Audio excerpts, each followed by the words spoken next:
মানুষ কবর থেকে উঠে দাঁড়াবে খালি পায়ে, উলঙ্গ অবস্থায়, ভয়ে কাঁপতে কাঁপতে।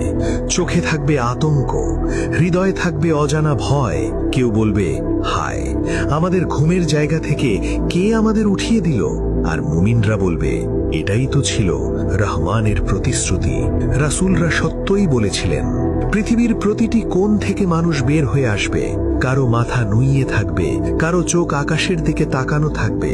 শিশুরা পর্যন্ত ভয়ে বৃদ্ধের মতো হয়ে যাবে। সূর্য তখন মানুষের মাথার খুব কাছে নামিয়ে আনা হবে। ঘাম ঝরতে থাকবে, কারো ঘাম হাঁটু পর্যন্ত, কারো বুক পর্যন্ত, কারো আবার কান পর্যন্ত পৌঁছে যাবে। এই হবে হাসরের দিনের শুরু। এখানে আর কোনো লুকানোর জায়গা থাকবে না, কোনো পরিচয় কাজ করবে না, কোনো ক্ষমতা কাজে আসবে না। এখানে থাকবে শুধু একজন বান্দা আর তার রব। আর সামনে অপেক্ষা করবে সবচেয়ে দীর্ঘ সময়, হিসাবের অপেক্ষা। তারপর সব মানুষকে একত্রিত করা হবে এক বিশাল ময়দানে। এই ময়দান হবে হাসরের ময়দান। এখানে কোনো পাহাড় থাকবে না, কোনো গাছ থাকবে না, কোনো ছায়া থাকবে না, শুধু সমতল ভূমি আর অসংখ্য মানুষ। আদম আলাইহিসসালাম থেকে শেষ জন্ম নেওয়া মানুষ পর্যন্ত সবাই এখানে উপস্থিত থাকবে। কারো মাথায় মুকুট থাকবে না, কারো হাতে ক্ষমতা থাকবে না। রাজা আর ভিখারি এক সারিতে দাঁড়িয়ে থাকবে। সূর্য তখন মানুষের মাথার এত কাছে নামিয়ে আনা হবে যে তার তাপ সহ্য করা অসম্ভব হয়ে যাবে। ঘাম ঝরতে থাকবে, কারো ঘাম গোড়ালি পর্যন্ত পৌঁছাবে, কারো হাঁটু পর্যন্ত, কারো বুক পর্যন্ত, আর কারো কারো ঘাম মুখ ও কান ঢেকে ফেলবে। মানুষ কথা বলতে পারবে না, শ্বাস নিতে কষ্ট হবে। চারদিকে শুধু কান্না আর আর্তনাদ।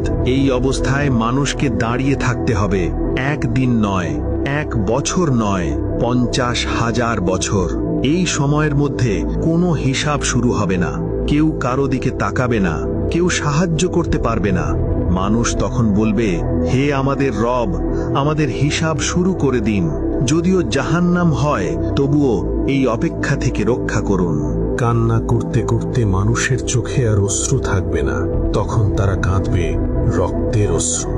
ভিড় এত বেশি হবে যে মাটিতে একটি সূচ ফেলার জায়গাও থাকবে না। এই সময় ফেরেশতারা সারিবদ্ধভাবে দাঁড়িয়ে যাবে। আকাশ ভেঙে পড়বে স্তরে স্তরে। সপ্তম আসমান থেকে আল্লাহর হুকুম নেমে আসবে।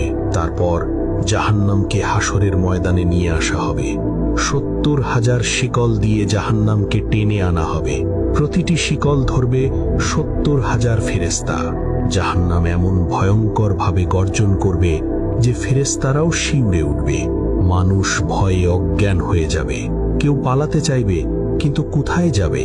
ঠিক তখনই মানুষ বুঝতে পারবে এই জায়গা থেকে আর কোনো পালানোর পথ নেই। আর তখনই মানুষ অপেক্ষা করতে থাকবে একজনের জন্য, একজন মাত্র মানুষের জন্য, যিনি এই ভয়াবহ অপেক্ষার অবসান ঘটাতে পারবেন।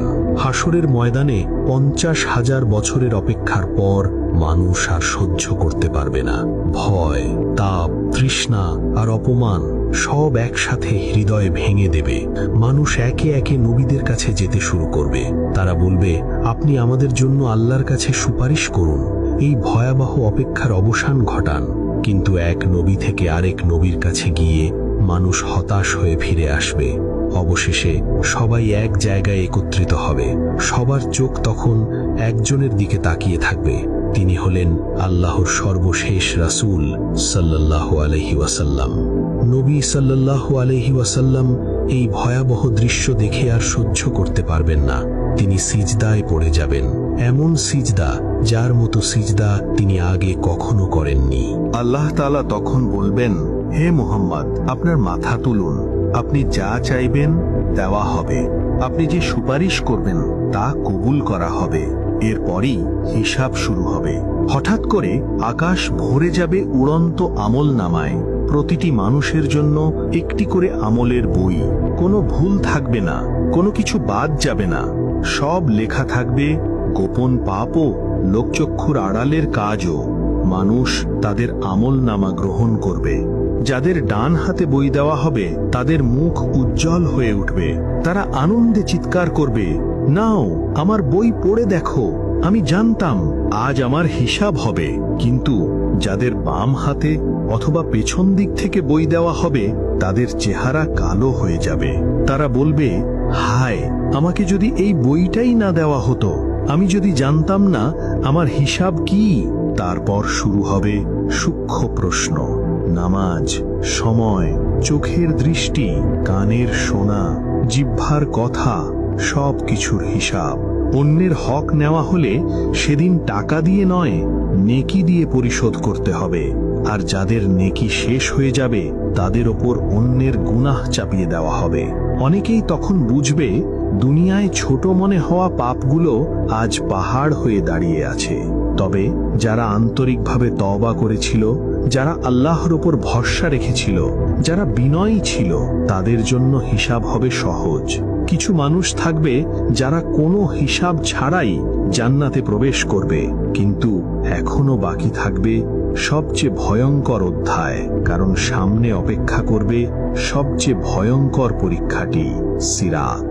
জাহান্নামের উপর একটি সেতু স্থাপন করা হবে। এই সেতু হবে চুলের থেকেও সরু, তলোয়ারের থেকেও ধারালো। এর নিচে জ্বলতে থাকবে ভয়ঙ্কর জাহান্নাম। আগুনের শিখা ঊর্ধ্বমুখী হয়ে উঠবে, চিৎকার আর আর্তনাদে মহাবিশ্ব কেঁপে উঠবে। এখন প্রত্যেক মানুষকে এই সেতু পার হতে হবে। কেউ পার হবে বিদ্যুতের মতো দ্রুত, কেউ বাতাসের মতো, কেউ দৌড়ে, কেউ হাঁটতে হাঁটতে, আর কেউ হামাগুড়ি দিতে দিতে। সবকিছু নির্ভর করবে দুনিয়ায় করা আমলের ওপর। এই সেতুতে মানুষের আমলই হবে তার আলো। কারো সামনে থাকবে উজ্জ্বল আলো, কারো ডান পাশে থাকবে দুর্বল আলো। কিন্তু মুনাফিকদের আলো হঠাৎ নিভে যাবে। তারা চিৎকার করবে, দয়া করে আমাদের জন্য অপেক্ষা করো, আমাদের কিছু আলো দাও। কিন্তু তখন বলা হবে, ফিরে যাও, দুনিয়ায় ফিরে যাও, যেখানে আলো জ্বালানোর সুযোগ ছিল। সিরাতের উপর থাকবে কাঁটা। অনেক মানুষ পা পিছলে পড়ে যাবে, জাহান্নাম তাদের গ্রাস করবে। তাদের আর্তনাদ শুনে অন্যদের হৃদয় ভেঙে যাবে, কিন্তু কেউ কারো জন্য কিছু করতে পারবে না। আর যারা পার হয়ে যাবে তারা বুঝতে পারবে এটাই ছিল সবচেয়ে বড় মুক্তি। এরপর জান্নাতকে সামনে আনা হবে, এমন জান্নাত যা কোনো চোখ দেখেনি, কোনো কান শোনেনি, কোনো হৃদয় কল্পনাও করেনি। আর জাহান্নাম, যারা দুনিয়ায় আল্লাহকে অস্বীকার করেছিল, যারা অহংকার করেছিল, যারা জুলুম করেছিল, তাদের স্থায়ী আবাস হবে। তারপর ঘোষণা করা হবে, হে জান্নাতবাসীরা, তোমরা এখানে চিরকাল থাকবে, কখনো মৃত্যু নেই। হে জাহান্নামবাসীরা, তোমরাও এখানে চিরকাল থাকবে, কখনো মুক্তি নেই। ঠিক তখনই মানুষ বুঝতে পারবে আসল জীবন এই দুনিয়া ছিল না। এই দুনিয়া ছিল শুধু একটি পরীক্ষা, আর এখন পরীক্ষার ফল প্রকাশ হয়ে গেছে।